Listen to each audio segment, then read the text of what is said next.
A gente segue falando sobre a reforma tributária. Temos um convidado agora. A gente conversa aqui no Fast News com o professor de Direito Tributário e sócio da Félix Ricota Advocacia, André Félix Ricota de Oliveira. Doutor, boa noite. Obrigado pela presença aqui com a gente. Boa noite, eu que agradeço o convite. Doutor, o que achou dessa proposta levantada pelo ministro Luiz Marinho, que a gente citou agora na reportagem, de incluir desoneração da folha de pagamento na reforma tributária? Eu acho o debate importante, né? Não tem uma proposta efetiva, até como foi bem colocado na matéria. A folha de salários é um custo para uma empresa, é um custo para o empreendedor, então é importante que não tenha uma tributação muito alta sobre a folha de salários, né? Mas o outro lado é que o próprio Luiz Marinho, ao propor a desoneração da folha, ou querer debater a desoneração da folha, ele disse que nós precisamos discutir impostos sobre receita ou faturamento. Já existem esses tributos, que são o PIS e a COFINS, que a reforma tributária tende a acabar. Então, também há um pouco de incoerência, falta fundamento para uma proposta efetiva de desoneração da folha, que é necessário para o Brasil. Elaine. A gente está falando aí essa desoneração, na verdade, ela começou ali no governo do Bolsonaro, né? E se estendeu agora até 2023, até final de 2023, ela se estende aí nesse governo do presidente Lula. A gente anunciou aqui que teve um aumento, né, nas ocupações, ou seja, no emprego, né, e uma queda, portanto, no desemprego. Mas a qualidade desse emprego, ela se deu muito mais no trabalho informal. Ou seja, teve algum impacto positivo dessa desoneração da folha? Ela não seria justamente para atrair aí mais empregos formais? E será que a gente acabou não atingindo isso? Qual é a vantagem, se não essa? Uma ideia que o pessoal tem, uma boa parte, pelo menos, até da parte da academia, é que você, desonerando a folha de salários, tende a formalizar mais empregos ou criar mais empregos. Mas, na verdade, o que cria empregos é o desenvolvimento econômico. Esse é o principal ponto. Desonerar a folha é uma possibilidade de atrair investimentos e ocorrer um desenvolvimento econômico. Se não existir um desenvolvimento econômico, dificilmente serão gerados novos empregos. Mas o importante é a gente entender que a tributação sobre a folha no Brasil já é pesada. Países desenvolvidos ou em desenvolvimento buscam desonerar a folha o máximo possível, porque folha, como eu já falei, é um custo. Então é tributar custo, é tributar despesa. Não, a gente tem que visar tributar lucro, tributar renda. A pessoa está ganhando, ela paga tributo. Não é uma pessoa que está perdendo, está tendo despesa, paga tributo de uma forma muito alta. Há uma dificuldade de desoneração na folha no Brasil, porque as contribuições previdenciárias sobre a folha de salário são o terceiro tributo que mais arrecada no país. O primeiro é o ICMS, depois é o imposto de renda e depois é a folha. Então, dificilmente o Estado vai querer perder essa receita, né, pela simples boa vontade de desonerar e tentar incentivar a cadeia produtiva. Doutor, e na prática, independentemente do desenho, né, ainda é muito cedo, né, para a gente fazer um balanço do que vai sair dessa reforma tributária, né? São várias as propostas aí que estão sendo discutidas, né? Podem ser unificados textos diferentes, ideias diferentes que ainda vão ter que ser reunidas e colocadas ali como uma proposta só no final para aprovação. Mas de tudo que o senhor está vendo e acompanhando até agora, será que ao final dessa reforma tributária o brasileiro vai pagar menos imposto ou não? Vai ser só uma simplificação, que já seria bem-vinda, né? Porque é uma grande reclamação hoje das empresas, né? A dificuldade que se tem para lidar com os impostos aqui no Brasil. Se houvesse a simplificação do esquema tributário brasileiro, já seria uma boa notícia. Mas será que, para além disso, além de simplificação, a gente vai ter, no final das contas, caso aprovada uma reforma tributária, o brasileiro pagando menos impostos, doutor? Você colocou um ponto bem interessante. Primeiro, essa é uma reforma tributária fatiada. É uma parte do sistema tributário que está sendo discutido, que é a tributação sobre o consumo, né? Então, estão querendo trocar 5 tributos, o IPI, o PIS, a COFINS, são 3 tributos federais, o ICMS, que é um tributo estadual, e o ISS, que é um tributo municipal, por um imposto só, que é o IBS. Então, só está mexendo na tributação sobre o consumo, sobre a cadeia produtiva, sobre bens e serviços.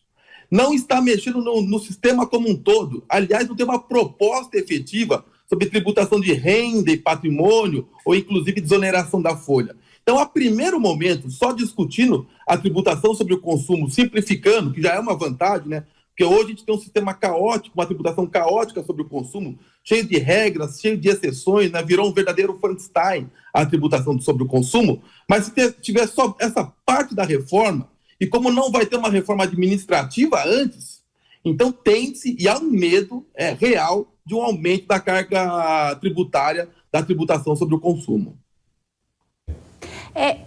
Nessa questão da oneração da folha de pagamento, seria factível fazer essa reoneração setorizada, ou seja, beneficiando alguns segmentos que você gera mais impacto no emprego formal? Bom, a proposta de uma reforma tributária é de tentar acabar com os benefícios fiscais e ter uma tributação equânime em todos os setores. Hoje, no Brasil, tem setores que têm muitas vantagens tributárias, outros não têm quase nenhuma. E há muitos benefícios fiscais espalhados pelos estados, né, pelas unidades federativas, que não demonstram um desenvolvimento econômico. Quando a gente fala em desoneração sobre a folha, deve ser de forma igualitária.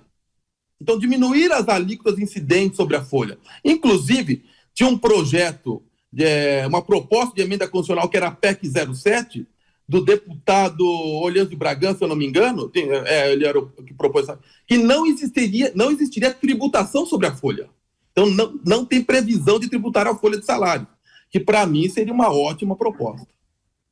Doutor, e qual o ambiente político? O senhor deve estar acompanhando também, né, o andamento das negociações. Esse primeiro momento do governo é talvez o mais recomendado mesmo para que se tente aprovar uma proposta como essa, né? Todos os analistas políticos apontam, né, que o início do governo é o período mais favorável para negociações com o Congresso Nacional e parece ser o caso agora, né? Apesar de que ontem o presidente da Câmara, Arthur Lira, disse que o governo Lula ainda não tem força suficiente no Congresso para aprovação de matérias importantes, né? Mas mesmo assim, do ambiente político, daquilo que está sendo possível perceber até agora, será que o Brasil tem condições de avançar com uma reforma tributária, doutor? Então, essa é uma regra, né, que sempre foi colocado, que uma reforma tributária, uma reforma administrativa, as reformas importantes para o desenvolvimento do país tem que ser feita no primeiro ano de governo. Porque foi, a partir do momento que o governo foi eleito, em tese, tem uma alta admissão popular, né, um apoio popular, só que também nós temos uma questão sui generis dessa eleição, porque o Poder Executivo foi eleito por uma força, e a maioria do Legislativo foi eleita por uma outra força política. Então, hoje, o governo não tem a maioria, o Poder Executivo, vamos dizer assim, né? Porque o Poder Legislativo também é governo. Então, mas o Poder Executivo não tem a maioria do Poder Legislativo. Então, é uma reforma tributária que vai ficar nas mãos do Congresso Nacional. O Congresso Nacional deverá discutir bem as propostas, fazer os acordos políticos, e é o anseio da sociedade. Eu acho que desse ano não vai passar essa reforma tributária. Elaine. O senhor mencionou sobre a não tributação da folha de pagamento, se eu bem entendi, é isso, existe uma proposta para isso, correto? Sim, é que é a PEC 07, isso mesmo, Elaine. Caso ela viesse a ser promulgada, né, isso teria um impacto no risco Brasil bastante positivo ou no frigir dos ovos o impacto é muito pequeno? Vamos dizer assim, esse modelo, a PEC 07, ela copia o sistema tributário americano, ela é nos moldes do modelo americano, que tributa a renda, patrimônio, bens e serviços. Então, ficariam 3 fontes de riqueza, né, signos expressivos de riqueza, objetos de tributação, e os outros ficariam livres de tributação. Mas toda vez que a gente discute uma reforma tributária, a gente está discutindo no âmbito estrutural. Depois da reforma tributária, outros tributos podem surgir. Então, vamos supor que cria-se um sistema tributário que não tem tributação sobre a folha. Seria ótimo para o país. Seria ótimo para as empresas, principalmente, que só pagariam tributo se tivessem receitas, se tivessem lucro, se tivessem patrimônio. E quanto mais contratados, quanto maior a folha, não pagariam nada. Precisaria entrar dinheiro na empresa para depois pagar o tributo. Não aumenta o capital de giro da empresa. Porém, nada impede que, no futuro, após uma reforma tributária, sejam criados novos tributos. Por isso, o meu medo não é um aumento de carga tributária, uma eventual aprovação da PEC 45 ou da PEC 110. O meu medo aqui no Brasil é, depois que é aprovado um sistema tributário novo. Por exemplo, se a gente pegar a Constituição Federal de 88, que trazia um sistema tributário nacional novo, a carga tributária ficava em torno de 20% do PIB. Veja o que aconteceu nesse passar dos anos, né? Aonde foi a carga tributária? Como se modificou o sistema tributário nacional? Quantos tributos novos foram criados? Então, nós temos um receio de falta de segurança jurídica, até de política, uma pós-reforma tributária que já aconteceu no Brasil inúmeras vezes, de aumento de carga tributária, sem ter essa previsão constitucional inicial. Muito bem, ouvimos aqui o professor André Félix Ricota de Oliveira, que é professor de Direito Tributário e sócio da Félix Ricota Advocacia. Doutor, obrigado mais uma vez pelos esclarecimentos, pela presença aqui com a gente. Eu que agradeço o convite mais uma vez e estou à disposição de vocês. Boa noite. Obrigado. Até mais.